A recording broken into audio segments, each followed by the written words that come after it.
కష్టమైన నమ్మకమే ఉంటే మళ్ళీ బలం పుంజుకుంటామే.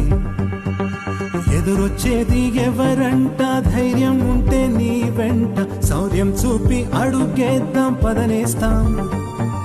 పోయేదేది లేదంట, కన్నీరేల నీ కంట, కష్టంలోంచే పుడుతుంది ధన విజయం.